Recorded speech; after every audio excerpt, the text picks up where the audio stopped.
Welcome to Love Powered Life, a space where we engage in thought provoking, soul evoking, and heart opening conversations. If this conversation serves you, please hit like, subscribe, and share with those that might find it useful. My guest today is Maya Oren, aka, how do you pronounce your brand name? MOJALVO. MOJALVO. A beautiful human being, a creative who, in my personal opinion, lives her life love-powered, who lives her life as a sacred ritual that it is. I love how you bring magic into everything that you do in your work and in your life and your creative pursuits. And I love how multi-passionate you are and how you bring all of you into your life. Welcome. Maya, will you share with us a little bit about yourself in your own words? Sure. Well, first, thank you for having me. I'm so happy to be here and so proud of you for launching this podcast. It's so great. A little about me, I guess. Ever since I could ever think on my own, I have been a creative. I've been someone who really values the beauty of life and finding that through everything that I do. Ever since I was a little kid, I had a notebook next to me and I wrote stories and journal entries. I had a camera when I was 11 and started photography back then and really haven't stopped since then. And I like to keep myself busy. So that multifaceted, multi-passionate side of me comes through in basically everything I do. That's true. That's very true. And you are a photographer, you are a brand creator, you are an artist, you are a writer. What other hats are you wearing currently? Man, yeah, I think those are really kind of the main ones. I also do video work for brands, and something that I'm working on that I've been keeping close to the chest but starting to share is a brand that's going to be all about ritual. And it's going to be based in an online store mostly with events around it. So I'm envisioning beautiful candlelit dinners and workshops where we get really intentional with our time and our space and our community around us. I think Thank you. that's so you. When I watch you on your Instagram and when I engage with you in conversations, it's one thing that always is forefront is how much sacredness and how much ritual you bring into everything that you do, from little crafts that you are making to big projects that you do, and then even in how you live your life. Yeah, thank you. You're welcome. Why do you think that's important for you? Why do you think that's something that you do?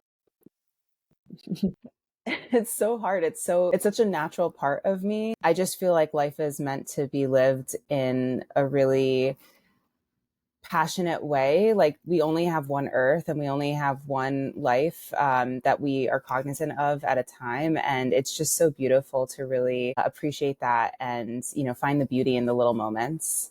Yeah, I love that. So where do you find beauty? What inspires you? I think what inspires me changes. It really kind of ebbs and flows with the days in my life and what is kind of coming up for me. But I would say generally what is a constant source of inspiration is nature. Traveling is a huge inspiration for me, and culture. Being someone who has, many different cultures within my body in this lifetime, I find it really important to honor and also respect and see the traditions that I come from. So, sitting for a pot of Turkish coffee or, making a recipe that my mom used to make when I was growing up, those things really, that's what inspires me. And that's the beauty that I see in life. And I love to honor those things and also inspire others to find what those are for them. Yeah, and now you'll be sharing that with others through your space. Indeed.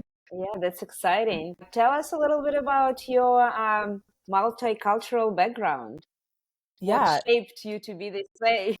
Sure. So I'm first generation American. Feel like home has always been a tough thing for me to describe or to define because I feel like I come from many homes and many different backgrounds. But my father is Israeli by way of Spain and Turkey, and I most recently found out also Bulgaria. Yes. And my mom is Trinidadian. And her background is kind of all over the place, but we have a little bit of Scottish, we have a little bit of Irish, a little bit of Ethiopian. So, you know, when I think about my culture and my background, it's kind of pulling from all of those different places. And yeah, that's a little bit about my And background. that's a lot of places. Wow. You are a Yes. really multicultural person. Yeah. How did Bulgaria come into play? Did you do a DNA So, test? oh, so wild. My grandmother on my father's side, I always knew that they lived in Turkey, and that was kind of all I knew. And we were recently looking through recipes that she used to make, and still does to this day. And one of her most famous recipes that we always look forward to, and it's very, very special and sacred, is her rose jelly. And, you know, I was talking to my aunt about it. I'm doing an archival project with this nonprofit, and they were asking us questions about how this jam came to be and where she got the recipe for. And my aunt was telling the story of how she used to collect the rose petals from her neighbors when they first moved to Israel, and would ask them to put them aside for her. And then she would boil this big pot, and that was it for the year. So once it was done, it was done. And it was interesting because we were thinking about the connection to Turkey, and there's not really much of a rose, you know, culture in Turkey, and that really didn't align. But we didn't know why she would always make this jam, and come to find out that her mother was actually born in Bulgaria. And I mean, I think we all kind of found this out very recently. It wasn't anything that most of us knew. Did she not share with you about She, or did you just never ask? yeah, I mean, I feel like it was just kind of one of those things where I don't know, like the kind of typical immigrant story where it's like you move to a country and then that becomes your identity. And, you know, when my family moved to Israel, they even changed their last name to be a little bit more Israeli. And we all carry the Turkish last name that now became all of our middle name. So it's still within us, but I know that her relationship with her parents wasn't super close. So, and especially with her mom. So I think it was just something that never really came up unless someone asked her. Yeah. So, Yeah, I see how that happens sometimes. In my family, my grandmother never shared a big part of her life when she was actually in Germany during World War II wow. as a, I guess, prisoner of war. And she worked at the factory there. But that's all we know. There is one Wow. picture that she sent her parents to remember her by. That's all that picture said. Obviously, she came back, but there is nothing else we know about it. She never shared about it. When asked, never wanted to speak about it. So, like, to forget that part. Mm-hmm. But it's interesting how there is so many pieces of who we are that we don't even know about. I have been going down a deep rabbit hole about this ever since, honestly, the Bulgaria information, because, and even before, honestly, but I've always, and I think that's what makes me such, you know, I talked about always being a writer and always being a photographer, and it almost felt like really important to me to do those things. It's not like I just naturally fell into it and it was just a beautiful way of expressing myself. I think for me, it always felt like a duty, and it always felt really important beyond my years really understood document what was happening in life. And I think that what's the most shocking thing to think about, and can sometimes honestly be a little bit depressing, is the fact that we all will die, and we all will probably be remembered as, you know, oh, that was Maya and she lived in the Northeast, and that might be it, you know. And we lived these incredibly complicated and complex lives with so many relationships and so much information, life lived. And, you know, I think about my great grandmother, and I'm like, my great grandmother, it's only a couple of generations back. I know that she lived in Bulgaria. That's That it. is all I know. Yeah. Yeah. So where did it take you, this exploration and this contemplation? I feel like I don't know yet. I don't know where it's taking me, but I do know that I continue to really find it important to write and to share. And another thing that's been coming in really strong for me lately is to really rely and lean on my ancestral background and my channeling. And something that's always been really strong for me is channel writing.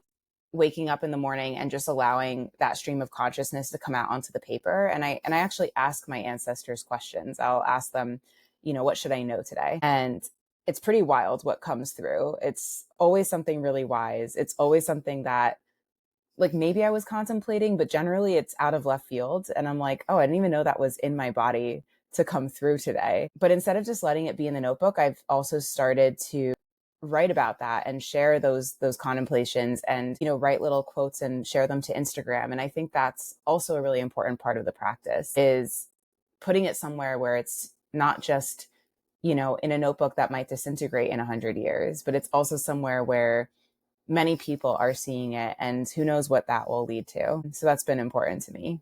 I love that you are drawing on your ancestors' wisdom, and then that you are sharing that. I mean, this is why we are here right now with you speaking, is that because I also believe that it's important to share, not for everyone. For me, it is important right now to share what I know with others, to share my unique worldview, to bring on people like you who have their own unique and extraordinary view on life and on things, and to share their essence. I love that for you. Tell me more about the channeled writing. Well, Is I that something we definitely, can explore? Can yeah, we for talk about sure, it? for sure. Yeah, I mean, I think from a really young age, I knew that I had a really intuitive side to me, and I definitely was connected in. I wouldn't say I ever, I guess not yet. I don't feel like the kind of like typical sort of clairs of like clairvoyance or clairsentience or whatever, clairaudience. But I did always feel like I could connect in with myself through writing. And that's always been a common theme for me throughout my entire life. I think I'm in a season right now of coming back into myself. I think I was out of my body for a long time. And I had a moment of kind of being like waking up and being like, wow, oh my God, what has just happened? And I need to wake up and I need to come back to myself and come back to that essence. And so the channel writing has kind of come through that very much, where I'm realizing I need to connect in with this part of me, and I need to do it daily. And that's really important. What happened that you said that you woke up and you're like, I need to come back? Did something happen? What drew you into that? Yeah, I mean, I think, and I actually think it's interesting having this conversation, because I feel like I'm still in it, and there's a lot that's really uncomfortable right now, and I think a lot of me showing up is just moving through it and knowing that I can kind of like continue to show up through this transformational time. But I would say that what really kind of started it, and probably started it for a lot of people, is the pandemic. And I feel sometimes like a broken record talking about the pandemic now, because we're 4 years removed, and people have seemingly moved on, and we don't need to grieve, and apparently everyone's okay, but I'm not okay. Like I'm not okay. And I think a lot of the work that I'm being called to do right now is to allow almost like a permission for not only myself but other people who might need more time to grieve what went down, because it was really intense. Yeah, I mean, a lot in my life changed. I basically was in a city that I knew I didn't want to be in before the pandemic hit. And then I was trapped in the city while the pandemic was happening. And I lost my business. I lost my financial stability. Like everything I had that felt stable and grounded basically got turned over on its head. And I had to find my way again. And what was interesting about it is I was navigating that while also navigating a new chapter of partnership, while navigating a new chapter of living with someone, and then also trying to navigate this grief that I was feeling, and this feeling of completely changing who I was into, and like a rebirth. It really just felt like a rebirth. And I kept on feeling that way throughout the pandemic. I kept on trying to move through what was happening. And I say try, but I did, I moved through it and I did it. And then I also moved the city. Like I moved from the city into a really country setting. And that's been a transition and also a challenge in its own right. Now I live in the woods in the middle of nowhere, and it's been so good for my mental health.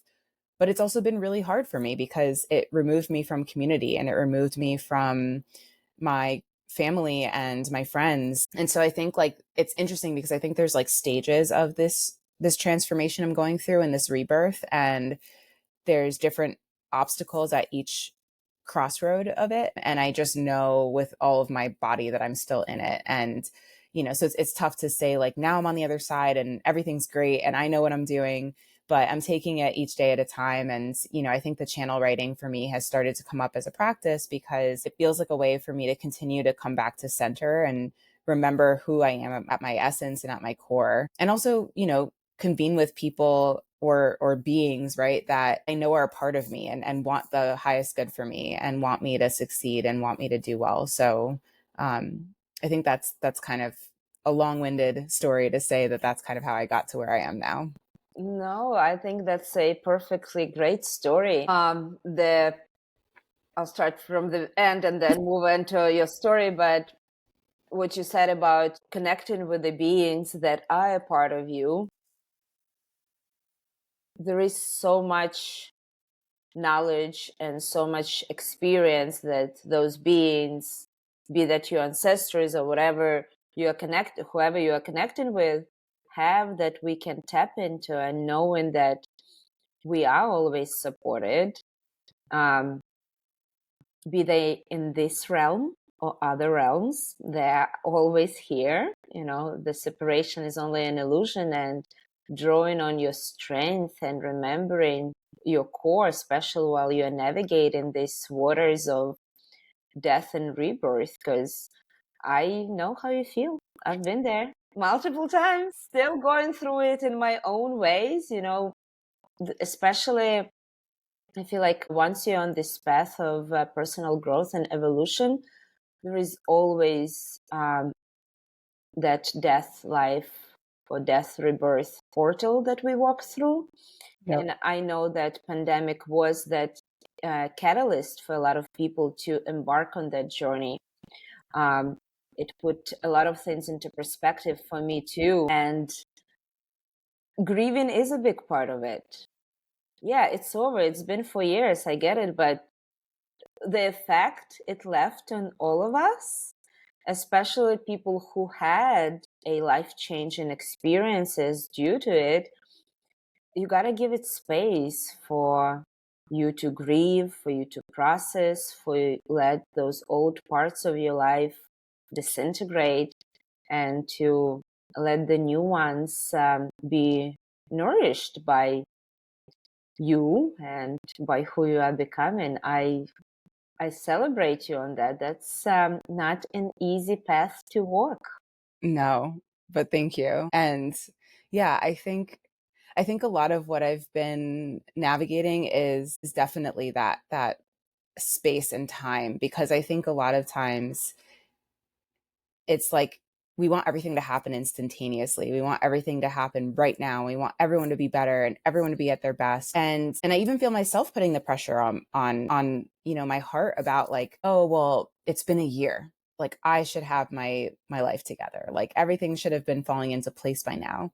And it was interesting because I saw a friend of mine who worked in a similar position as me. And I guess that's another big part of this is I had this full-time role that I also opted to leave without any roadmap of where I was going, what was next. And that was actually the impetus for this massive move and I did that out of protection for myself for burnout, because I was starting to burn out and I could feel that. And I knew that if I didn't make change and quickly, I would be very, very sick. And so I made that decision for myself. And it was interesting because a couple of days ago, another friend of mine who was in a similar place and we had talked about it also left her role and kind of disappeared for a while. And she wrote an email out to, kind of her whole email list, and I'm on it, about this reemergence. And she was like, I took a year off. I took a year to be with family. I took a year to travel. I took a year to refill my cup. And I think a lot of times, and I am certainly one of those people, you feel guilty to do that. And so I've spent a lot of this year harboring guilt around needing this time to be okay again. Like, and that's like, and it's mind boggling to me that like, that's the society we live in. And that people are like on you all the time about like, well, what are you doing to produce? And what are you putting out into the world? And what are you creating? And how are you making money? And sometimes you don't need to know those things. And it could take a little bit of time. And we don't need to have the time frame of what's too long or what's too short, or it's different for everyone in every season. And every time they go through this cycle of the death and the rebirth, it's like, sometimes it's a quick cycle and sometimes it takes years, you know? And sometimes there are cycles within cycles. And oh yeah. But yeah, there is too much pressure on us, on everybody in life in general, and on grief. And the grieving process is not a linear process, and also there is no time frame where it's gonna get better, or even figuring life out. I mean, first of all, life figures itself out. Sometimes we need to move out of the way, especially with something like this, that how can you allow yourself space without feeling the guilt and the pressure from society? Because your own nature, our own nature in general, outside the nature out there, has its cycles, and it knows how to take care of itself. It knows the disintegration that happens in the fall and in the winter, and the stillness. And then it knows that the rebirth is inevitable. It doesn't sit there trying to figure out in its head when is it gonna happen, because it knows it's just gonna happen. Right. Same with our body. And then I love that you are on this exploration, and I feel the guilt. I feel it. I know it way too well. And even I am currently in the practice of relaxing and resting and allowing things to happen and unfold as they may be. And there is a lot of that. I wouldn't say it's guilt anymore, but it's remnants of like an old programs that are still creeping in once in a while, where it's like, but what now? But what now? But like, we can do this and we can do that, and we gotta move, and we gotta, make moves and act. And there is a sense of urgency I feel in life right now, because things are speeding up. Yeah. And at the same time, how can I trust myself and know and trust that, knowing that things will occur as they will, in divine timing.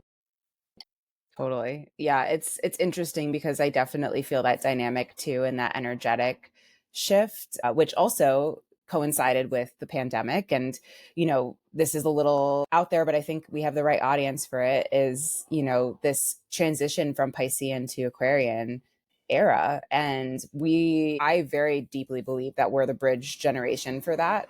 We're the shepherds of that energy, and we probably won't even be here to see the full iteration of what Aquarian energy really truly means at its core. But the reason why we feel this kind of urgency is because I think we're all here to bring parts of this to life. And so it's like, no, we don't have time to like sit back and, have the white picket fence in the house. Like, we're looking to like change systems, and we're changing society, and we're changing the way that we look and think about problems. So yeah, I feel like that's a real struggle that we're probably going to experience for the rest of our lives, because we're here to do really big stuff that, I think a lot of generations before us haven't really fully experienced or will experience. It's just something that we're kind of tasked to do. And I think that does kind of create a sense of urgency. But I think with that, it's like actually even more imperative to find rest. And I've also been challenging myself to do that too. Reading books has been a huge exercise for me because that's very hard to do. Yeah. What are you reading? Well, I actually have been, and this is another form of wellness for me, is reading fantasy books. I had this pang to start reading fantasy, and really just books that don't have much importance. Like I love the self-help and self-improvement category. That is my jam. I have so many books in that category. I could go on and on and on about how many books I've read in that category and how much they've changed my life and how much I respect these authors. But I had this moment where I was like, when I was a little kid, And especially in the summer, I would like sit with a stone fruit on a hammock and read a book. And it was just a good book. Like it was just a crappy, like whatever book. And I really, really loved fantasy. I really loved fairies. And so I decided to start reading that genre again. So I actually have it in my cart. I haven't bought it yet, but my favorite book as a kid was the original Mary Poppins, which I highly recommend if you haven't read it. It's far more creepy and really mystical and magical than the movie or, you know, the renditions of that story are. So it's one of my favorites. And I'm currently reading, as is the whole world, the Sarah Moss series. I don't know. I don't know what that is. It's like, okay, so it's like this super smutty fairy novel. It's definitely not my normal genre, except for the fact that it's fairies, but it's so gripping. The books are, you know, 900 pages, but you read through them super quick. And I think there's maybe 6 books, but the first one is A Court of Thorns and Roses, and it's amazing. It's a super junky, fun, very muscular. It's like Twilight meets Harry Potter kind of vibes. It's great. Okay, sounds Yeah. fun. Sounds fun. I love doing things just for the sake of doing them. So reading books that bring you joy in the moment, I think that's cool. That's how we connect with that. You know, I feel like we've gotten so, I don't know, even know the word, but it's like everything we do needs to have some sort of benefit. Like Yes. I can just, I mean, and things I do have great benefit, but yet I think it's important to do them because we enjoy it versus because this is good for us. 100%. Yeah. So yeah, as much as I love reading self-help books and, you know, whatever else I read, like for development of my being, also love watching things and reading things and listening to things that's just fun, that are exciting, and the good storyline. I love that, and I totally get that. Definitely. And I think it's kind of, it feels similarly in line with the rest, and like almost there's an amazing book, actually. It's in the self-help genre, but Rest is Resistance. And I reading that book was so huge and transformative for me. And I just love everything about that, the concept of taking rest as resistance. And I think also reading a book that's like a fantasy book or a teen novel, or watching a show like that. I love the teen high school drama type shows.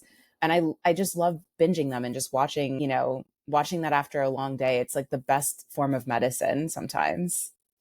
Yeah, I think, you know, whatever works for you, as long as it's intentional and as long as it's not a escapism into that fairy world, which Right. also nothing wrong with that. If that's, you know, your cup of tea and your journey, I totally get it.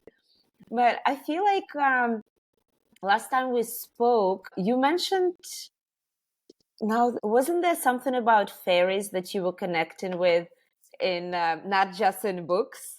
Yes. Yes. Tell. Well, okay, so like fairies and me go way back. I feel like I was definitely a fairy girl growing up. I believed that they lived in the woods. I was totally in love with anything that had to do with a fairy. And, you know, in my teen years too, I used to go, there was this one store in the mall that was, you know, like one of those mystical type shops with tarot cards and crystals and all kinds of stuff, and they had fairy figurines. And I would go in and save up my money and go buy a fairy figurine. And at some point, it became really uncool. And, you know, I struggled. I moved when I was 11, and I didn't have a lot of friends, and I lost a lot of my friends that I had in Florida where I grew up. And it was a really seismic shift for me, and very hard. You know, that time of a woman's life is incredibly formative and so difficult, just normally. And then when you throw in a cross country move, it was just, or I guess from north to south move, it really just shook me. And it was really hard for me to make new friends. All I wanted to do was fit in. So everything that made me different, everything that made me unique was out. And I always tell this story, but a really formative day for me was, I went to school, I think it was the 5th grade, and I had gone to this, you know, spiritual shop that I really, really loved. And I was friends with a Native American woman who had a shop as well next to my dad's factory. And she had given me this medicine bag. It was a leather sack, and it had all of these special pieces of medicine that Native Americans carry with them in her tribe to protect yourself and to have good luck and all of this good stuff. So it was my prized possession. And I went to the spiritual shop and I bought this beautiful flax linen set for myself. And I went to school wearing this getup. I had my pants, my loose pants, culottes, and this big shirt and the medicine bag around my neck. And I had my camera. I was taking pictures of kids on the playground. And all of a sudden, this boy just came up to me and was like, you look funny, like, and started making fun of me.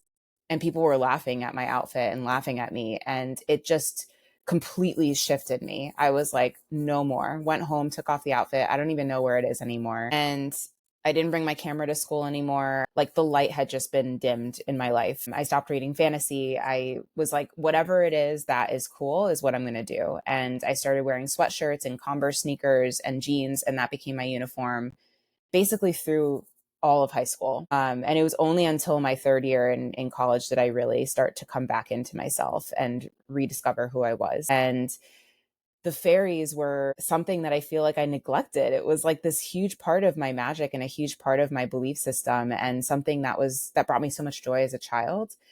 And I recently met this woman who literally lives in a place that she calls Fairy Mountain, and she makes flower essences, and she is like a personification of a fairy. She's this glittery, beautiful human, and she makes these concoctions of fairy potions and essences. And we connected, and she said that the fairy archetype is actually, it's a way for us to disempower women, because women are generally kind of connected to the fairy energy in that way. And I thought that was so fascinating, because I feel like that was kind of what happened to me, is I lost that beautiful divine feminine energy, and I am now in a process of reclaiming it. So that is my long story of the fairies. But they're, yeah, and if you really pay attention, they're around us. It's like that energy is around us, and it's here to support us, and it's here to remind us that it's not dumb to like glitter, and it's not dumb to like pink, and we can be girly and still be powerful and badass. And also very deeply believe that that is what's here to heal the world. I really deeply believe that women showing up as their feminine, sparkly, girly self is what is going to heal our planet. And it's no mistake that we're both wearing pink and tons of necklaces today. So just have to point that out. That is true. Very true. I love my pink. Me too. Pink lip gloss, pink brush here. Yes. And I love that. And I agree with you that this is the time to reclaim our divine feminine. Fairy is definitely one of those archetypes, and I love how connected you are to it. How are you, something you mentioned that I want to ask, how are you reclaiming your femininity? That is a process as well. I think everything's a process, but the reclaiming of femininity to me means reclaiming the wild woman. And I feel like I've been investigating this topic for a while now. It's been coming up a lot in my writing. When I look back at my Substack for the past year, it's been pretty much woven into every single story I've written in the past year. And sometimes I look back at my writing and I'm like, man, you're such a broken record. But then I think about it and I'm like, no, this is really important. Like this is the gate I'm going through. And like this is the work. And I think what's really, for me, what it feels like, at least right now, this chapter of it is kind of acknowledging what it means to be a woman and what cycles we go through, and connect in with my menstruation. And I'm paying attention to her a little bit more. I'm like, okay, how long am I bleeding for? What does it feel like? Like, what was this past month? When I bleed, I think about the reflection back to the month. So I just finished my bleed 2 days ago, and I reflected, being like, okay, so this bleed was much longer than a normal bleed. I normally bleed for 3 days, and this one was 7. What happened in this month? What was there? Grief? Was there joy? Was there hardship? Was there stress? And it's crazy, because the more that you pay attention to it, the more you realize how much it actually is speaking to you. And like, our blood tells us so much. And then there's this whole other part of the cycle, which a lot of us, again, don't pay attention to because we never were taught to or educated to. But the full cycle is actually from day one, which is your first day of your bleed, through until the next bleed. And we have all these phases that correlate with the seasons. And, and it's interesting too, because the more that you pay attention, the more that you set your intentions around your bleed, you can actually start to cycle with the moon, which is where we're actually naturally supposed to be. And so you think about like that gravitational pull and the bleed and your ovulation and all of these cycles, and how you can actually work in your productivity to these times, because as you literally just said this, the fall and the winter, right? That's our time to shed and to cocoon and to come into this place of deep reckoning and deep restoration. And, as women, we actually go through that every single month. So, and that's so cool. Like we have this crazy power. And that's why I think women are going to run the world, because we have this incredible power to tune into what nature is doing. And it's this cycle of the moon. I didn't speak about this yet, but my Judaism also cycles with the moon. That's the Jewish calendar is cycled with the moon. It's not based off of our, the Gregorian calendar. It's based off of the moon cycles. And so every single year, the high holidays correlate with that moon cycle of that month. And it's absolutely beautiful when you think about the full moon in the sky during the high holidays, when you're gathering and setting these intentions for the next year. And so anyways, I feel like the femininity really comes through in like the lunar cycles, in our personal cycles, and kind of correlating our productivity to that. So, am I going to take a bunch of meetings while I'm bleeding? No, I'm going to try to work my schedule around the times that work for me personally, and knowing that when I'm in a place of wanting to create and wanting to communicate with people and be out and social, that's when I'm going to do my best work. And when I'm bleeding, I might just need to be on the couch, like reading, my smutty fairy novel. Yeah. And we are recording on the full moon. Yes, we are, which this moon is a blue moon and it is feeling wild. This is like rodeo moon. Yeah, I have been in tune with the moon for a while. And now that I'm remembering, probably even since the times I don't remember, childhood and throughout my whole life, I am Cancer Sun. So I'm very influenced by the moon and by its energies. It is my ruling planet, one of them. And then I have been living in tune with my cycles more and allowing space for that. And like you said, nourishing myself and nurturing myself during my bleeds, and then creating during my ovulation, and trying new things during whatever's the phase after bleed. The follicular. Yes, that one. And it's like you said, it's very powerful to tap into your own reservoir of energy that way, and to also allow yourself that grace. Is like, we are not machines to be producing 24/7, 365. There is so much wisdom in actually resting, like you said, and allowing yourself time to replenish before another cycle. And I love that we are connecting to it more and more, because there is a lot of power in it for sure. And it's interesting. I mean, this could be a whole podcast episode or maybe even a series on its own, but it's really interesting also to compare it to the masculine cycle, which is on a 24-hour clock, which is why our society works the way it does. And I always, and this has been coming up a lot in the last couple of cycles, I'm partnered with a man, and I keep on saying to him, I'm like, if only you knew what a cramp felt like, or how shitty you feel on your period, even when you have a perfectly good period, right, with no terrible symptoms, and you had to show up at work, we would have a week off, like guaranteed. That would be part of policy. And because men rule the world, we don't get that, And so I think like a lot of that work is just reclaiming what we know is the way that we function. Like if someone says that they're allergic to peanut butter, you're not going to like eat peanut butter because everyone eats peanut butter. And I think it's the same for this stuff. It's like, I'm a woman and my body functions this way, and I'm going to live my life this way. If you don't like it, you can leave.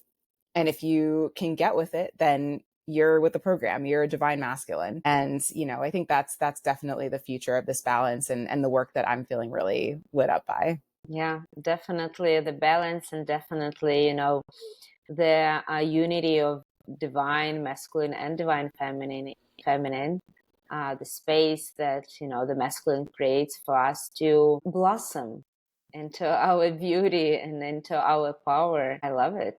I'll share something with you later, some secret sauce when you are on your moon, and some magic you can do with it. I'll share with you that privately. Ooh, yes. Yeah, I Perfect.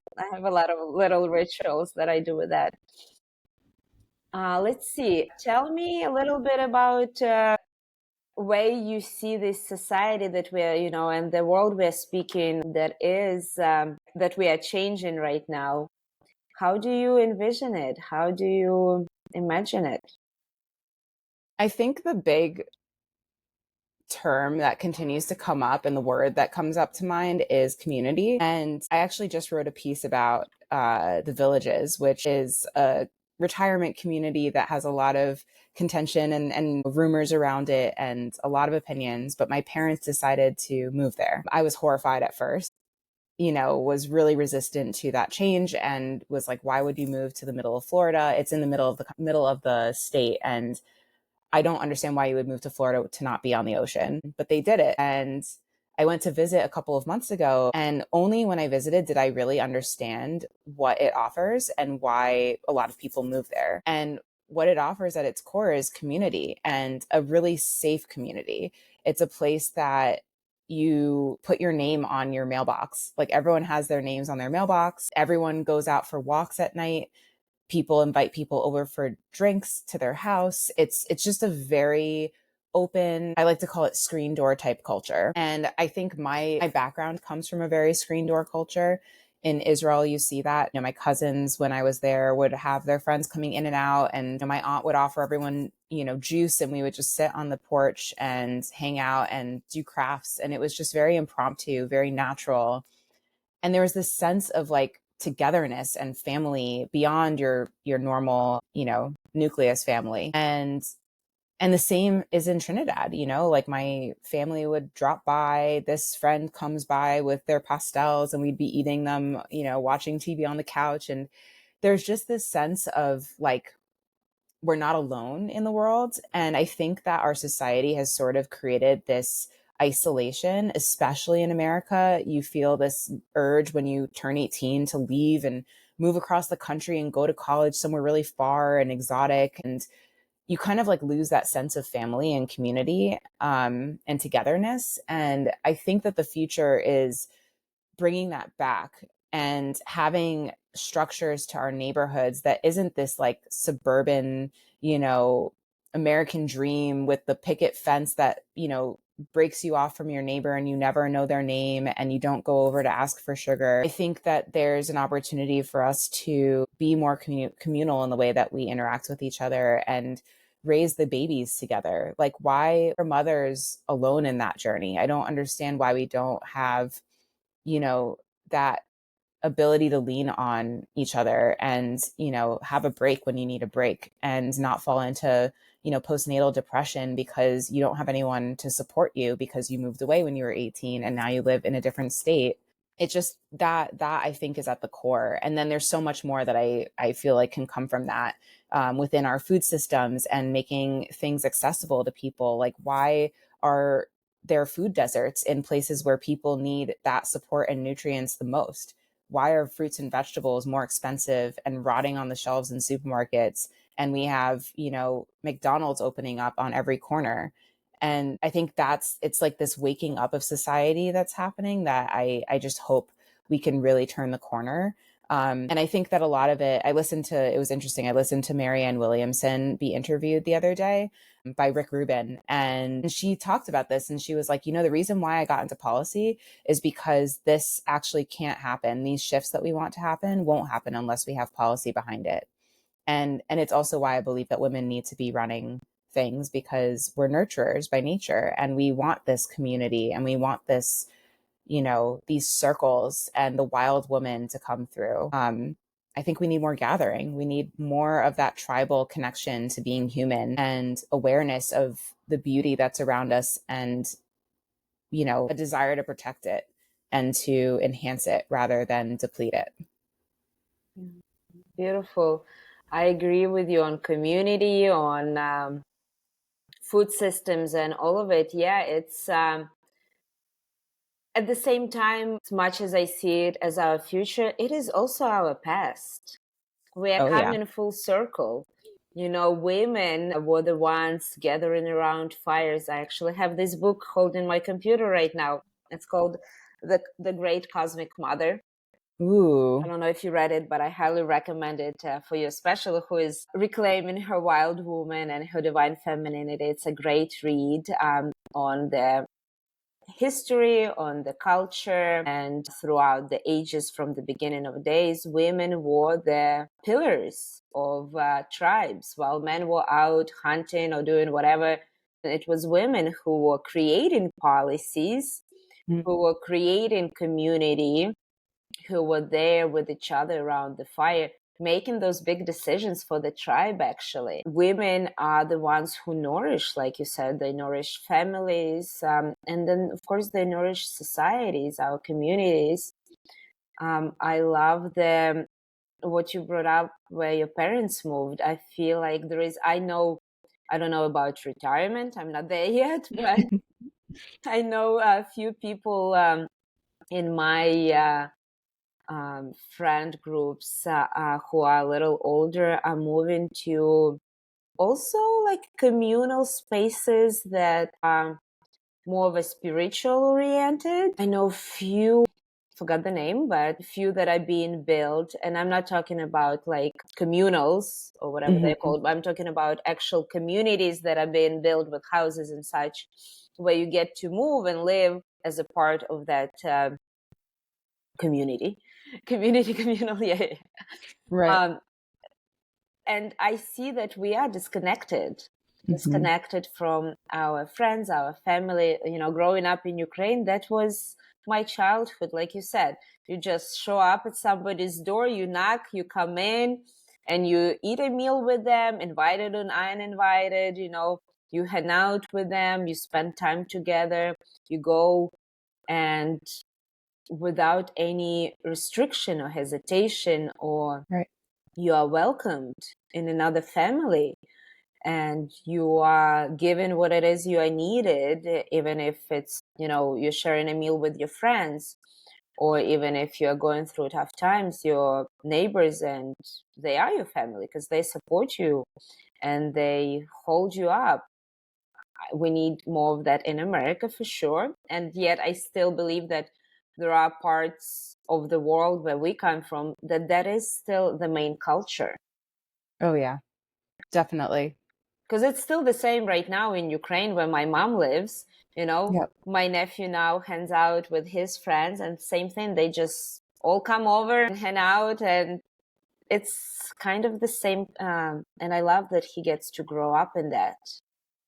It's so imperative. And I think that's what has kind of had like a magnifying glass on it in my life for the past year being out here is, I was having a conversation with someone who lives out here who's older, and she was like, yeah, I don't like to hang out with people. I don't like to be around people.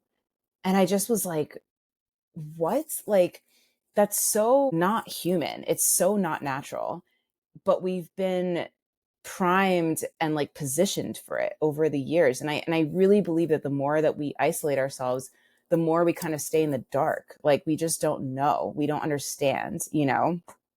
And I think like that's what keeps us in a state of fear is like, okay, so we don't know our neighbors and now we're afraid because we don't know if they're like a serial killer. And like, but then we're watching shows that make us think that they're going to be a serial killer. And like, that's so unhealthy for us as humans. And like, I think especially America has that. And same in Israel, same in Trinidad, people are still living life in that communal way. And I just like, my biggest wish is for America to kind of follow suit in that way, and like take nods from other cultures who are doing it way better than us, and just restore that faith in what a neighborhood really means.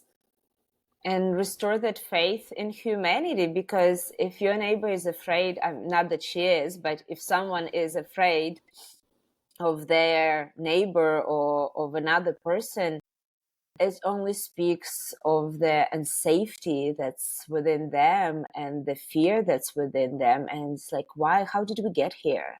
You Right. know, I know how and why, but is this really what we have become? Instead of turning to another one for comfort, for friendship, for connections, is there anything that you want to share that's coming through? Any wisdom from the ancestors?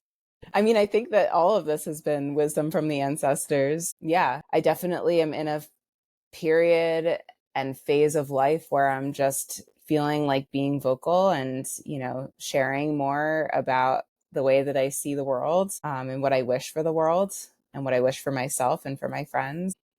Yeah, and I think that's what I'm stepping into with what I'm working on now. It's, this new work that I want to bring forward and this brand that I'm working on. It's like a lot about bringing people together, reminding us of being in community and being in touch with one another and slowing down and living life with a little more ritual and a little more I think there is a lot of wisdom in that intentionality. yeah. In my own life, I create ritual in everything that I do in a way. And it's when I forget to, then I have to remind myself, like, this is sacred time. Be that me eating a meal or, you know, me going on my walk or even doing the work, setting the intention and tell me more. I want to know what it's for you. What is that ritual? What does that mean for you?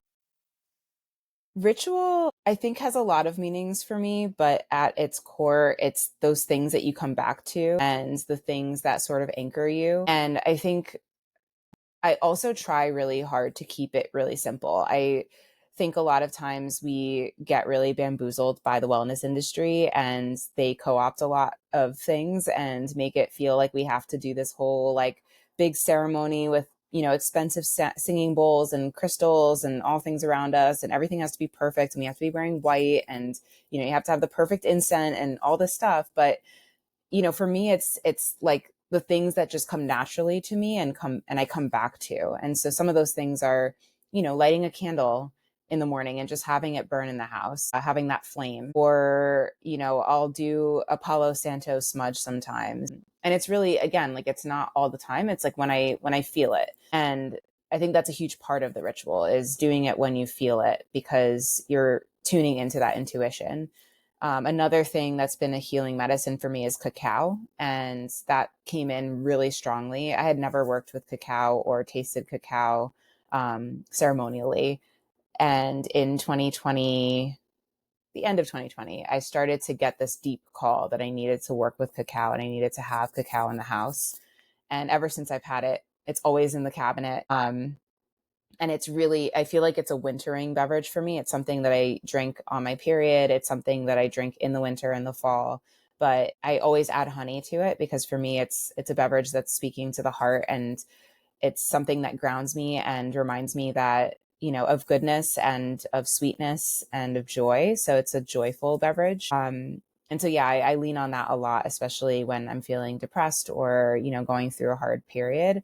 The cacao is a really great ritual for me, and then everything. I think everything is a ritual in your own way. Like I'm wearing all of my necklaces right now, but I have been beading necklaces, and that's been a ritual for me. And knitting is a ritual for me. So it's like finding those things that bring you that sense of centeredness. I think it's also stuff that makes you feel like you can step away from life for a second, like the routine of life, or I don't know, the things that make you feel a little bit like life is kind of boring or stuck, and step into a little bit of magic. And ritual can be magic. Yeah, I love that. I love that because you said knitting and beading, and then it reminded me of that's what women did. Yes. That was their magic, making sacred amulets, making those protective gear for men, and or even creating for the future. In my culture, with embroidery. Mm. That's our sacred language. Those are the sacred symbols embroidered into linen that we wear, or that we bless our house with, or that we give others on their journeys. And that's your divine feminine magic rituals. Yeah, and it's funny because that just ties right back into Safta. This brand I'm starting is it's exactly for that. And What is it called? Safta, which means grandmother in Hebrew. Oh, Yeah, and it's exactly this. And I feel like that's the thing that, when I travel, when I talk to people, like even just hearing you speak about the embroidery of your people and what they do and what it means to them, it like lights me up so much. Like I'm just like, wow, like that's so cool. And there's so much magic around us in what we do to not only like protect our tradition and culture, but also to like express that magic and to express like the beauty that we've created. It's so powerful and so like intoxicating to me. And that's what I want to bring forward with this brand and, invite people to take a part of. It's just funny that you brought that up. It just really, really ties that in. well, I think that's great. And I think what you're going to create with the brand is going to be just another beautiful expression of who you are and your wisdom and your ancestors' wisdom that's pouring through you. And I love tradition. I love cultural tradition. I love the ritual and the ceremonial, and love bringing the magic into the mundane as much as I can, because life is one sacred ritual.